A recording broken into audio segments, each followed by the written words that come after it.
May 2nd, 1945.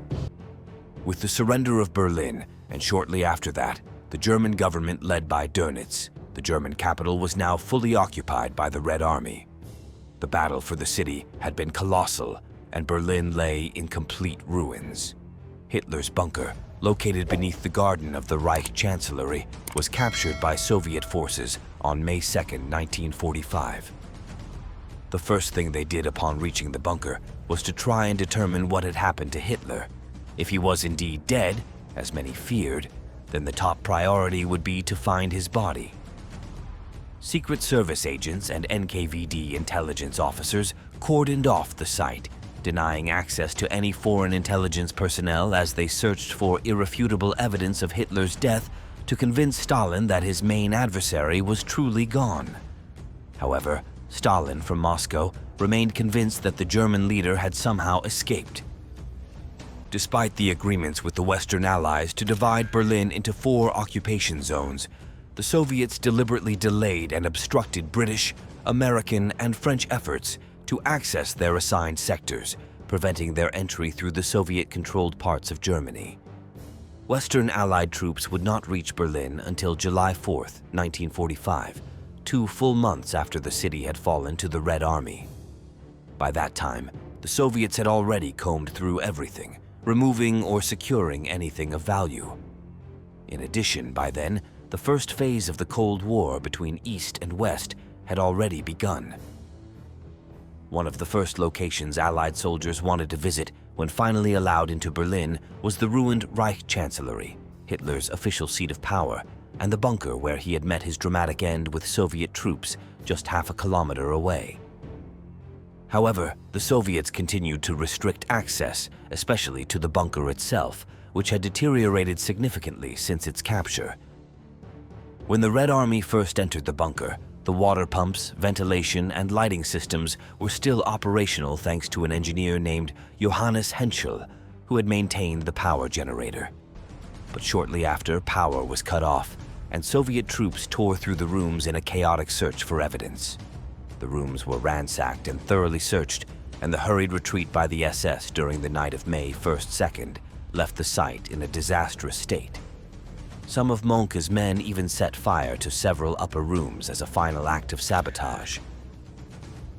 It's worth noting that Berlin has a very high water table, so when the pumps were shut off, water began seeping into Hitler's lower bunker, pooling into several centimeters of muddy, stagnant water. With no ventilation and everything sealed off, mold began growing on the walls, furniture, and abandoned clothing, turning the once well-maintained bunker into a dark, damp, and foul-smelling hole, a far cry from how it looked during Hitler's final months. Despite the conditions, some Allied soldiers and war correspondents managed to gain access, usually by bribing Soviet sentries with cigarettes or alcohol. Many took souvenirs that now survive in museums or private collections. By the light of lighters and flashlights, journalists captured photographs of the flooded, decaying rooms. Meanwhile, the Allied leaders were scheduled to meet at Sicilienhof Palace in Potsdam to determine the final course of the war against Japan and address the challenges facing a devastated Europe. The Soviets prepared to receive the 2 most important leaders, both flying into Tempelhof Airport on July 14, 1945. U.S. President Harry S. Truman and British Prime Minister Winston Churchill. Before heading to Potsdam, the Soviets organized brief visits to the symbolic remains of the Third Reich in Berlin, especially the Reich Chancellery and Hitler's bunker. President Truman showed little interest, viewing the ruins from his vehicle, but Churchill, on the other hand, was far more adventurous. Churchill traveled with a large entourage, which included his daughter Mary Churchill, an officer in the Auxiliary Territorial Service, Field Marshal Harold Alexander, several generals, his personal physician Lord Moran, and Foreign Secretary Anthony Eden. He made his way to the Brandenburg Gate riding in the front seat of a Royal Military Police Jeep, dressed in the honorary colonel's uniform he had adopted in 1941. His light summer tunic was adorned with various medals earned during his time as both an officer and war correspondent.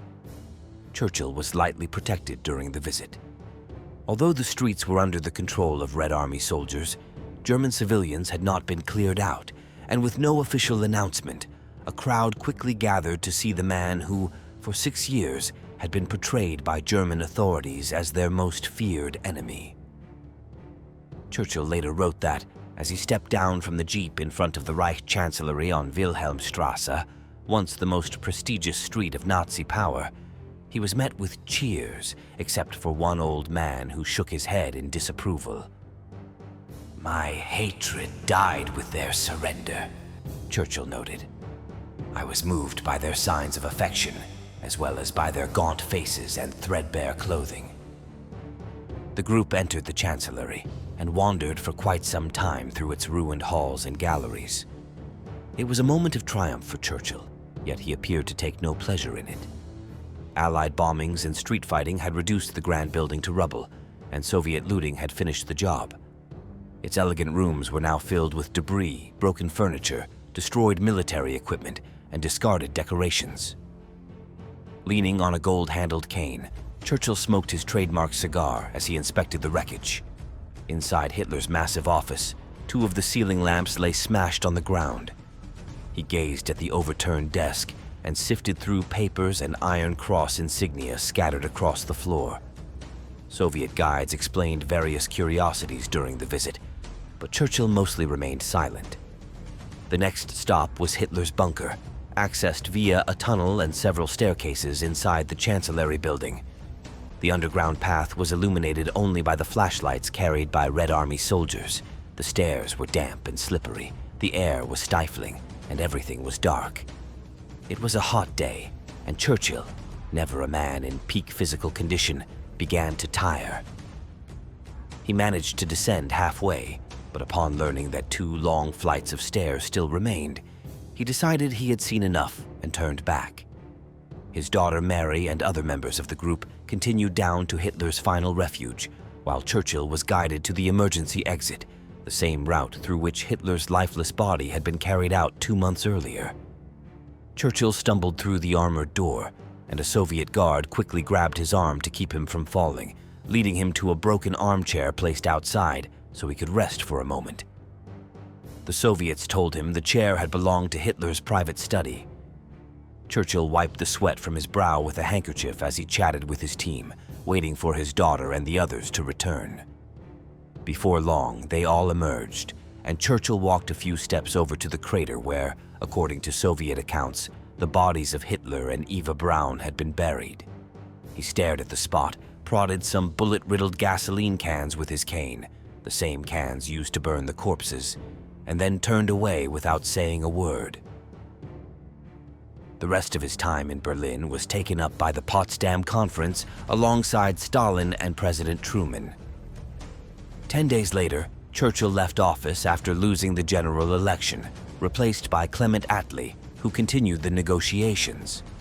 It's deeply symbolic that after leading Britain and the Empire through all the uncertainty and horror of war since 1940, one of Churchill's final acts as a wartime leader was to visit the site of the downfall and death of his greatest enemy, completing a long journey that had begun back in Dunkirk 6 summers before.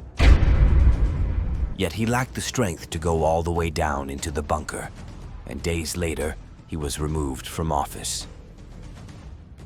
After watching this video, would you like to explore what the Soviet assault on Hitler's bunker looked like and what they actually found inside? I've left the full program in the description. Thanks for watching and see you next Sunday. Take care.